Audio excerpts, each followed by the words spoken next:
Yeah,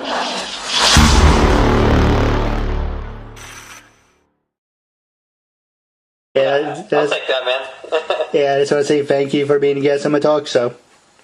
Cool, thanks, man. I appreciate it. Thanks for having me. This will be fun, Keith. I'm excited about it.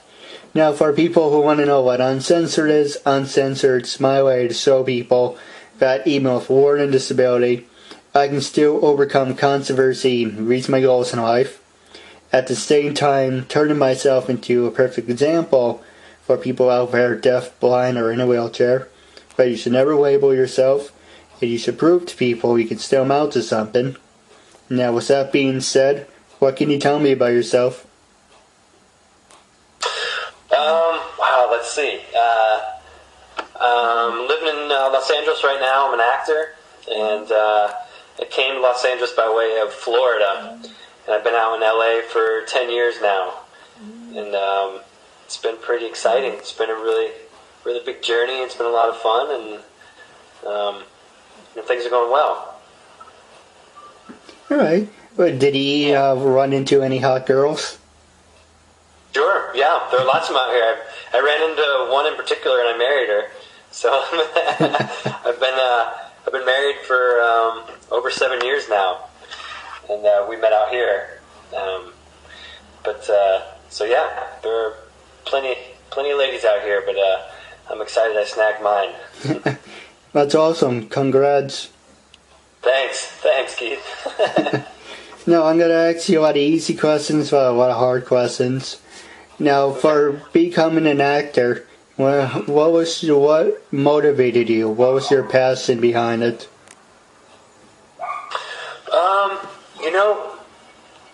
Let's see. When I was in high school, a bunch of my friends were in the drama department in the theater program in high school, and I never got to do it, and I kind of envied them. I was like, wow, it looks like a lot of fun. And when I went to college, I went to Florida State University, and I just bumped into this guy in the union that I knew, and he was telling me about an improv class that he signed up for, and it sounded like a lot of fun, so I jumped into it and had a blast. And we did improv for a full semester, and that's kind of when the acting bug bit me, I guess, because ever since then I was like, man, this is something I gotta keep pursuing and keep doing, because I just love it so much, and it's fun just to go out and play around and with different characters and see what happens. But that's kind of how I got into it. All right. Well, what roles have you been doing recently? Were you extras? Were you a star of like a main star, supporting star? Recently, let's see. At the beginning of this year, I did a recurring role on General Hospital. It was a character called Mr. Strunk, and he worked in the psychiatric ward at what was the name of the hospital? I can't remember the name of the hospital now. Miscavige Institute was the name of it. And Mr. Strunk was an evil guy, and he falsely imprisoned a couple people in the Miscavige Institute. And he also helped one of the people who were there to get out and do her dirty work. So it was a pretty fun role. And he ended up getting arrested. So I don't know if you'll see him back anymore, but it'd be fun if they brought him back. Actually, it's funny you should mention being the guy being arrested. Supposedly, the last person I interviewed got arrested. I don't know if it was true or not, but that's... Oh, really? For what? I didn't really ask him. He posted on his Facebook, I thought she was 18. No. Yeah, it's also like, I have my own issues. Yeah. Oh man, that's crazy. What about any celebrities, say any famous people that you wanted to work with or had the chance to work with? Let's see. I haven't really gotten a chance to work with too many of the celebrities. I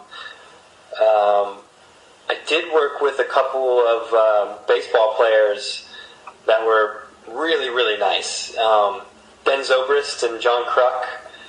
I worked with them on a movie called Ring the Bell. And Rick Sutcliffe, he was also on there too. And that was a film we shot over in Florida for a month. It was a couple years ago. And they brought in all those baseball players for a couple scenes, and that was really fun to meet all those guys because I had known John Kruk and Rick Sutcliffe since I was a kid, and they were super nice. So it was really cool. And then Ben Zobrist is a younger guy right now that's doing really well, but all those guys were really nice. So that was a lot of fun. And I did get to work with Ellen Barkin on The New Normal for a quick episode. I said 2 words in it. Went there with her, and she was awesome. She was super nice too. So it's always cool to meet some people who are really friendly and really good at what they do. All right. What about the next question I asked? I know I asked this one, but if you had to work with, say, famous or past famous person, who would it be? I think it's a tie between Quentin Tarantino and Rob Zombie. I really want to be in a movie that one of those two guys are directing. I'm a huge fan of both, and I just love what they do. I love that they just, they make those movies that they want to make, and they make them how they want to make them. So I'm always entertained by watching what they do, and I would love to get the opportunity to work with one of them. All right. Well, for each interview I always do something special. So if you have any special outfits, say, this is what I used to look like in high school, if you have any pictures or trophies that you would like to show the viewers, I like it to be interactive, but not to impose on you. It's whatever you want to do. Okay. I would love to show some. I don't know where they are right now, though. I'm sure I have some pretty funny pictures. Maybe I can email them to you later. I can dig some out. I got some pretty crazy high school pictures. While on the subject, do you have any funny stories that you can tell us, or if you're interested? Sure, yeah. Let's see. Let me see if I can think of one off the top of my head. I do fall a lot for some reason, so I'm the clumsy one in my friend and family group. Trying to think of if anything crazy has happened. I don't know. I tend to fall a lot, and it usually happens when I'm around a lot of people. I have 3 cats, and I like to entertain them often. So we have a little foam football that we'll throw around to them. And I was in my socks in the house, and we have wood floors, and I went to kick it to him, but I pulled a full-on Charlie Brown, and I completely missed and just fell completely on my backside. And there's always people around to see it, which is nice, I guess, for them. That's true. Actually, well, so you want to feel left out about falling. I went to, when I was younger, there was a school trip to a bowling alley. And this idiot teacher I said to her, "Where's the cutoff point?" He's like, "What do you mean?" "Well, how far can I walk up with the bowling ball until there's, the line?" She said to me, "You will see it when you do. If not, oh well." I didn't see it, so I ran up, and I slipped, and I whiplash my head off the floor, like almost. And I was, that fucking hurt. Holy cow, man, that's crazy, yeah. That's crazy. That totally sounds like something I would do. Good, I'm not alone, I like it. I like to hear that. I got another part. On the same day, they were resetting the pins. And before reset, we were about to leave. "Oh, I want to do one more. I want to knock down the pins." And I saw the pins were all set up. And at the same time, I rolled the ball, and the teacher said, "What is wrong with you? You have to pay for that." The glass thing started to lower over the pin, so... Oh, no way. And luckily, it didn't shatter the glass.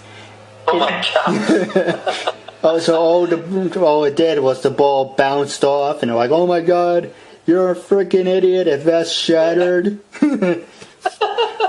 Nice. Good job, Keith. I know I'm not the smartest bulbing, but yeah, I wanted to knock the pins down, but Nice. What about? Well, actually, here's another thing. It was go off script. If you don't mind, how did you meet your wife? It was actually kind of a crazy story. It goes all the way back to high school. When I was in high school, I got a speeding ticket, and I had to go to traffic school. And this was back in Florida. And I went to, it was called a comedy traffic school. And I was like, well, that sounds pretty cool, at least it'll be entertaining. And this guy was teaching it, and he was a younger guy, just a few years older than me. And he was really funny, and he made the class really great and fun. And when he was done, he gave us each 2 tickets to an improv club called SAC. It's called the SAC Comedy Club.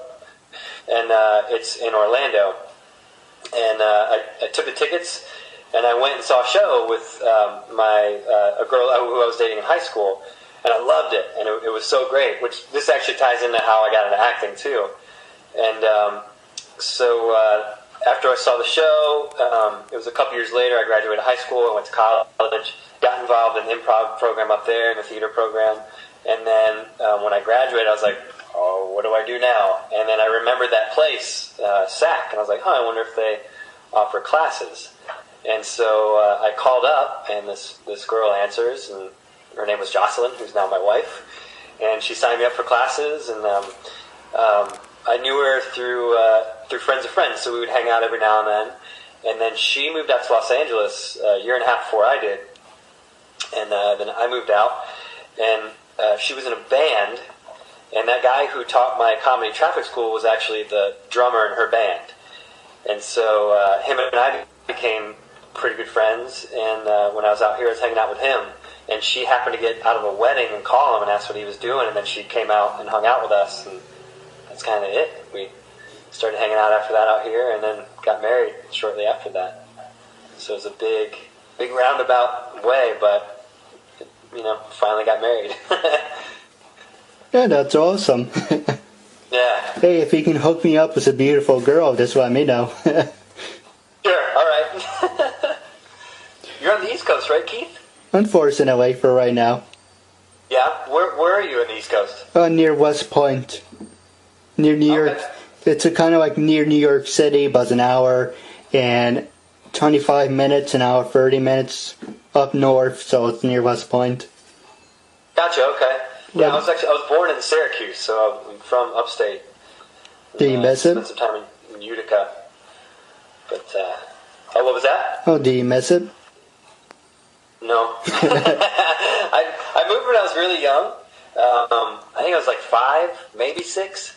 So, growing up in Florida and now California, I'm pretty settled into the warm weather. I don't think I can do cold weather. I don't like it. I'm a baby with cold weather, man. That's true. Cold anything, like cold water, cold weather. I'm just like, no, I don't want it. I can't do it. I'll tell you a funny story. I used to work in Woodbury Commons, and I used to wait outside I don't drive. That's a long story, but I don't drive, so I'm waiting for my family to come pick me up and my friend.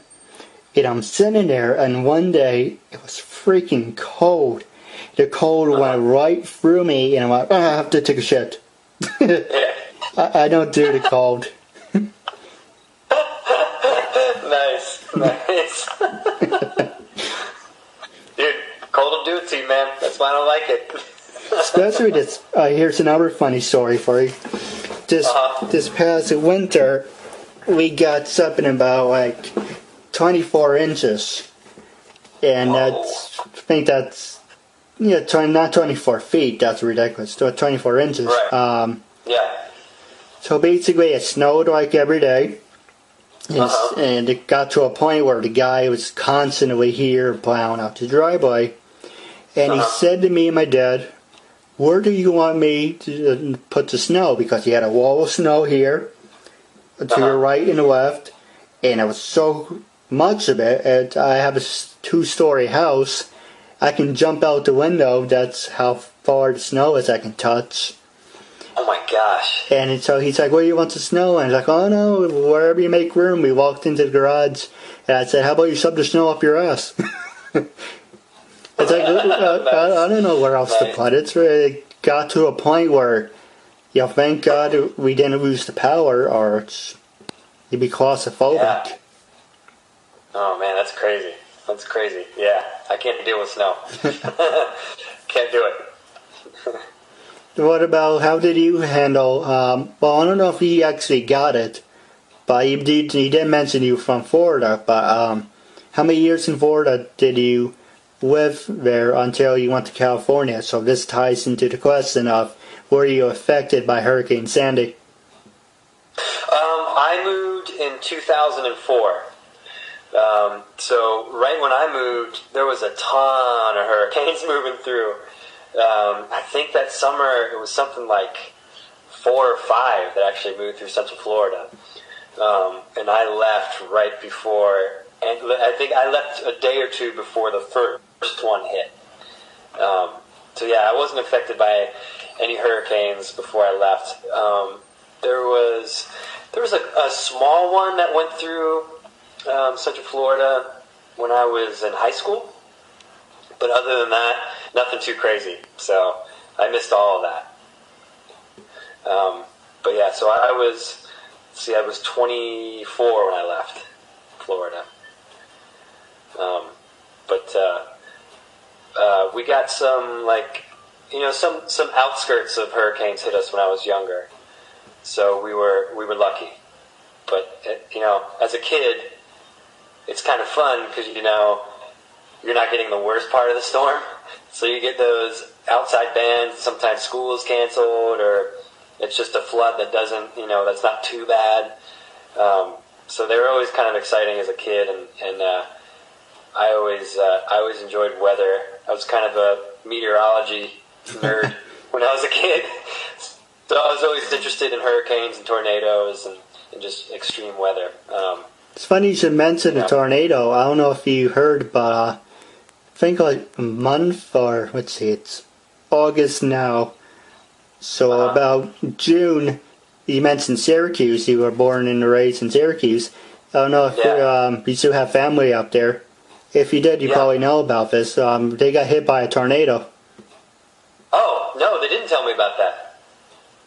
That's crazy. When was that? It was like a month ago, you said? I think it was either in July or June. They got hit by like an F1 or an F2. Oh, okay. Just basically annihilated, most of the upstate. You were supposed to be in the mountains. You were supposed to be safe. What the hell is this? Right, yeah. Weather's been crazy lately. Wow, that's crazy. No, they didn't tell me about that. Now after the interview, I gotta go call them and ask them, like, what happened? You didn't tell me about the tornado that moved through? I think it was Syracuse. I knew it was upstate. Last time I checked, I thought it was Syracuse, but it was in that area. But I know that much about that. It's like you said. Who knew what that was going to happen? Especially Hurricane Sandy. Where the hell would that come from? Right. Yeah. Yep. Yeah. All right. Well, if you have any questions for me or any funny stories, I don't want people to think it's one-sided or anything. You can say anything you want. Nice. Well, how did you get into doing the talk show? I'm trying to find the words for it. For the longest time, I worked in retail, and at the time, my brother was doing his thing, my sister was doing her thing, and basically, I'm the youngest out of 4 brothers and 1 sister, and I was like, I don't want to be miserable for the rest of my life.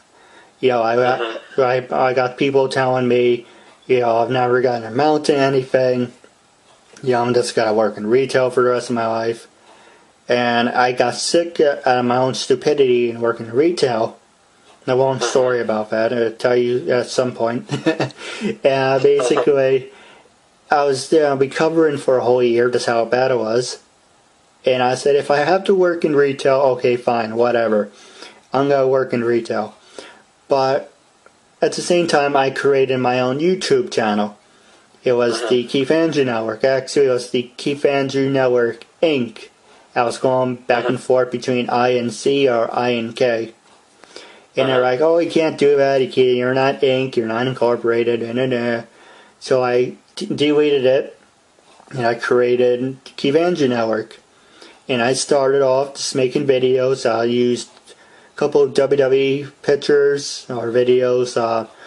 I did a couple. If you go on my channel, you can see I did a fan-made parody of what if Superman took on the Hulk or Goku. And I did a fan-made parody of Power Rangers and Dr. White. Not Dr. White the dude, I'm not gay. Yeah, Dr. White as in the DC comic hero. Yeah. And basically I did one of those, and a lot of people was like, well, my channel is doing this, and say you have a channel too, and you're doing the same thing. I don't want to think I'm copying you or you're copying me. I want people to think, how is this going to stand out? How are you going to say it's going to be different? And I remembered people said I had a learning disability. Unfortunately, that's true. And for the longest time, I was using it as a crutch. Can't do this, can't do that. So I was like one day, fuck it. I'm going to do something. I'm going to make a perfect example or a statement. If it backfires in my face, and whatever it backfires, at least I can say I attempted something. And I started my talk show a year ago. Back in, it's 2014, so back in 2012. And a year and a half ago, actually. So when I started it, it was my own stupidity, because how we're doing it now, it was just basically a phone conversation. Oh, yeah. And don't ask me why. It seemed like a good idea at the time.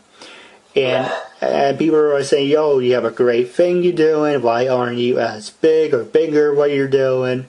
Why don't you have sponsors? And at the same time, they're like, what's your demographic? What is this? What's that? It's like, I don't know. I have fans? That's news to me. And I said, I don't know what my demographic is. And it's like, well, how about you do it over and see what happens? And that's when I started in that January 2013. It's where I did it again. And you're part of episode 75, and I'm very thankful of that. And nice. I know I have like 47% female audience, I think a 37 male audience, and a 15% youth audience, because there are a couple cute girls that you saw in my interviews were nice enough to do a couple of fan-made parodies of Dumbo and Jungle Book. And, kids like that stuff. And it give you a different look and perspective of it. And that's where the 15% comes. And I don't know, it's moving. Like, the numbers are constantly going up. I've been having a hard time getting like a sponsor or anyone who gets behind the idea. It really annoys me, because they say, you have a great idea, you have just a great format. Why aren't you as big and bigger? And it's like, what the hell do you mean by that? Do you want to help me with that? Do you want to give me some money in that? Or it's one of those jabs are kind of like, you don't know if they're being sarcastic, if they're being a dick. It's one of those stupid things. Right. So I didn't mean to go on big a rant or anything, but well, that's awesome, man. You're doing it, and it's a neat thing. So that's true. When I first started, like I said, from you and other people say, oh, you're doing a great thing, and it's doing this and that. My own family, it just tells you how much they love me. And they say, oh, it won't last long. No, he's manipulating people. He's doing this, he's doing that, he's using the pity card. And it's like, really? I have about 75 people saying I'm doing a good job, and you can't accept that I'm doing something different. Meanwhile, when they do something, oh, it's the most wonderful thing. Have you heard? Blah, blah, blah. No, have you heard? Oh, what about me and my talk show? Pfft, what talk show? You don't have a talk show. You're just manipulating people. You're just bullshitting people. It's like, you know what? It's a house full of fucking hypocrites. Yeah, it is what it is. Yeah. But if you know any people, or for an example, if your wife wants to be a guest on my talk show, I'm always looking for people. You know, I started out with, or I didn't mean to put you on the spot. I apologize. Yeah, no worries. You know, for an example, I started out with people with just voiceovers. And then from voiceovers, I went up to models and actresses and actors like yourself. And then it's like, well, that's good. Now, how about I extend on that? How can I make it more professional? And then it's like, well, might as well interview a couple of CEOs. And I got a couple of those on my show. And I was like, okay, now I got to the point where interviewing CEOs, actors, actresses, and everything. Now, how can I get more people interested? Well, I came up with themes. You know, the summer theme was supposed to be the girls in their bathing suits sitting in front of the camera, because I didn't have a guy audience. And I thought, how would they be interested? And so I'm continuing the theme thing. You know, September's baseball season. Every interview in September, you have wear a baseball hat, baseball shirt. Halloween I'm looking forward to, because you get to wear makeup, you wear your Halloween costumes, and Christmas and November, December, whatever, is different holiday themes. So it's unique, but I'm getting there, but it isn't to the point where it's set in stone. You know, it is a real pain in the ass to find people. And they're like, well, you got these 75 people. How did you do that? It's like, well, I had to pull magic tricks out of my ass, or I had to pay a couple people just to get them on the show. And they're like, why? Why did you have to pay people to be on your show if you're upfront and you're telling them the truth? Hey, that's your guess is as good as mine. You know, it's right. But what is your opinion? When I first told you about my talk show, were you hesitant or were you interested? No, I was interested right off the bat. Yeah, because you found me on LinkedIn and sent me that message, and you know, LinkedIn, you can get messages from anybody. So I was like, wait, what's so? I got yours, I read it, and I checked out your website, and I was like, oh, this is a really cool thing. I'd love to be a part of this. So yeah, I was definitely intrigued right away. Yeah, I appreciate it. You know, it's just really hard finding good people like, you know, me and you. But, you know, it's, I don't know, do you have any words of wisdom? Or for a perfect example, when you became an actor, I bet you got a lot of hypocrites saying, oh, you're not going to go anywhere, and, oh, why should you should be doing this instead. How did you handle it? It's hard, man. It's real hard.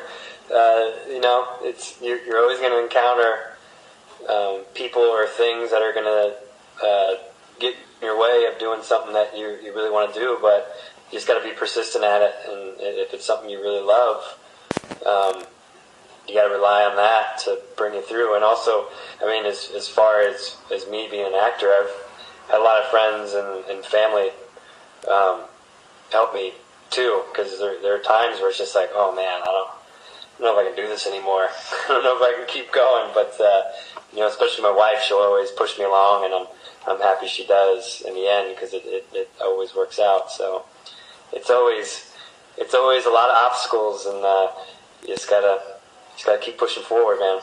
That's probably my best advice. I'm still doing it too. I'm still pushing forward. All right. Well, the next questions I'm going to ask you, and you can, like I said, if I ask you something, if you don't want to answer, you can tell me to shut up, or that's I don't want to answer it. But you can say anything you want. The first one I'm going to ask you is, Do you believe in, I ask a lot of different questions. Usually I ask, where do you stand on legalizing marijuana, gun control?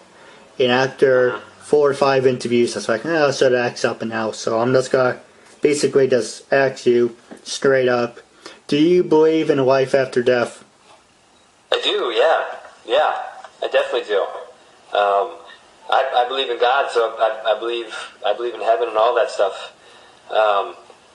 It's I don't know. It's hard for me to think that that this is it. There's got to be something else. So yeah, I absolutely believe in life after death for sure. I'm fine the same way. I believe in the devil. Not to say I'm crazy or anything, but I do believe in the devil. I believe in God. Yin and yang. You can't have one without the other. Up, right. Down, left, right, all that stuff. But yeah. Do you ever watch Ghost Hunters on Sci-Fi, Keith? I do. Some episodes are, okay, that's fake. But there's some episodes where like, holy shit, is that real? Did you see? Awesome. I like that show. Did you see the episode where they're on what was it? Alcatraz, and they discovered there was a tunnel that went underneath the prison that dated back to the Civil War? No, I didn't see that one. I didn't know, but it's also a history thing too. With people didn't know. I just thought Alcatraz was just a prison, but then it said it also dated back to the Civil War, and there were slaves down there, and there's one person, I can't remember, it was a guy or a girl. They were walking down the corner, and the next thing you know, they heard someone on one of those, what is that called? I was gonna say yarmulkes, but it's not a yarmulke. It's you know what it is. It's the thing you blow into, where it's in the musical instrument thing. Like a kazoo? Yeah, something like that. And they heard it, and they're looking around, and they're like, what the hell is that? And there's no one down there, but they heard, apparently it's still haunted, and it's crazy. That's awesome. Yeah, that's cool. I gotta catch that one. Now, the other question I was going to ask you is still well on the subject. Do you believe in John Edwards, or do you think he's a fake? Do you think he's real? John Edwards? Yeah, not the guy who had an affair with the woman. The guy from Crossing Over. Oh, man, that's I was like, wait. I was confused. I was like, yeah, he's totally real, man. No, I haven't. I was so confused. I haven't watched that show. I've only seen some commercials for it, and I mean, it looks pretty fake to me. But I don't know. I don't know about that. How do you feel about that? Because I'm kind of leaning towards not real, but.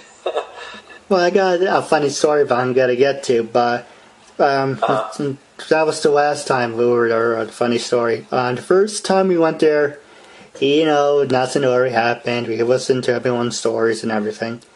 The second time, there was this couple, and basically, there was a shooting. And they said it was basically this kid shot his friend or something like that. There's a shooting, and then the police covered it up as in wink wink accidental shooting. And he basically is like, well, this guy is coming through, and he wants me to tell you that that's a load of shit.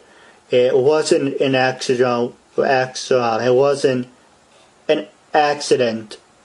The guy shot him, he knew exactly what he was doing, and the police covered it up because they didn't want to look into it. So basically, the family behind us got up, and they were hysterical and crying, and they just said, well, what should we do? Well, you should get a lawyer, and 2, shoot the shit out of that person for being a liar, and for people covering up. And they ran the fuck out of the building, and they were pissed. He even said to them, I will help you with this case. You want more information? And they didn't. They heard enough. After they heard the words, this was no accident. They just got up and ran out. So that right there tells you that how would this complete other stranger know this if they never met the family or ever heard of it before? It's stuff like that. But that's crazy. Now how that's directed at me. The last time we went there, what was it? My grandfather passed away, and the guy says, I see, a grandfather who passed away.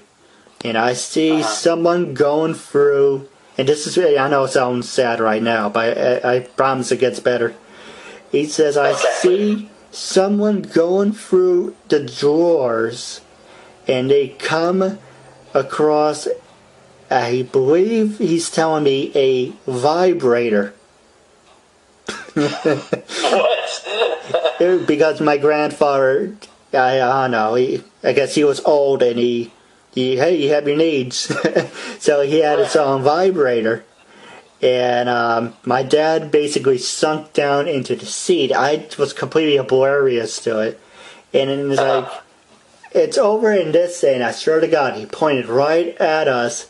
It's in this section, and it's this person saying it went through his father's stuff, and he found a personal vibrator. And the family next to us said, oh, that's me, that happened to me. No, that's not you. It's right here. And I guess my dad didn't want to answer because it was an embarrassing story. And my gosh. And it's like, well, I guess your father wanted to embarrass you, so I guess he got what he wanted. Nice. That's crazy. And going back to what you're saying, if I do agree with you, how do you know if it's real? But with those two scenarios, how the hell did this guy know? How? It's like the Long Island medium. It's repetition. You would ask, did someone in your family have cancer? Did someone pass away? Did someone do this? And they're fake because they constantly asking the same questions.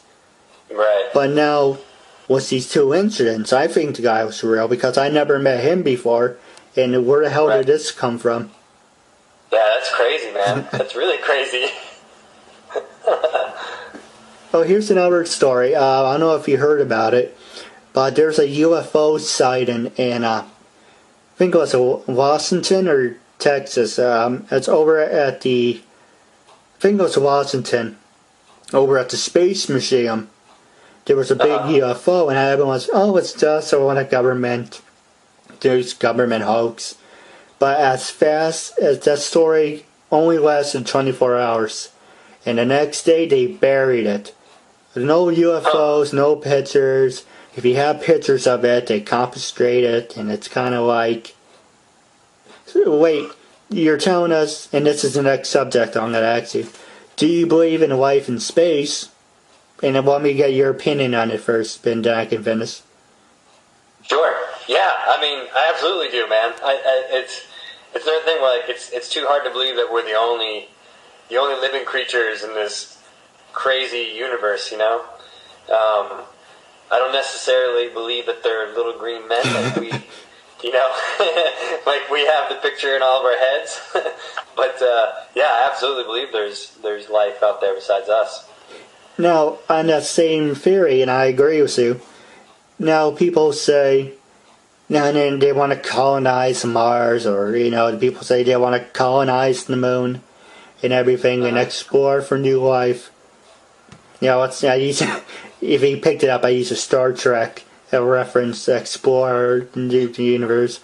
Now, with that being said, how can you say you don't believe in life, at the same time you think there was a life in space? For a perfect example, they found water on Mars. They know now Mars could have been explainable for human life. And okay, we can talk about that. However, if you say, what about other planets, or what's the deal with the UFOs going around, is that, do you believe in that? That's a hoax. Really? You believe in Mars having a life, but everything else you see in its own make-believe. Yeah, right. People, it's like you can't have it both ways. It's either one or way or the other. Right. yeah, I agree. Yeah, people want to tell you that the other countries tell you the truth. Oh yeah, there's life in space, but this country's great. You have the freedom to do whatever you want, but at the same time, it's kind of like it doesn't. There's no harm in knowing the truth. I know there's a lot of stupid people out there. You don't want to give too much ammunition, but at the same time, a little truth and honesty can go a long way. Yeah, definitely. Now, with that being said, wrapping up, do you have any funny stories you'd like to share, or anything you would like to say to your fans and listeners? Well, if I'm speaking to my fans, that'll just be my mom and my wife. So I love you guys. No, this was awesome, man. Thanks so much for letting me be a part of this. I was really excited that you found me and you asked me to do this. This was great, man. It was great talking with you, and great, meeting you over the interwebs. So yeah, just thanks so much for letting me be a part of this.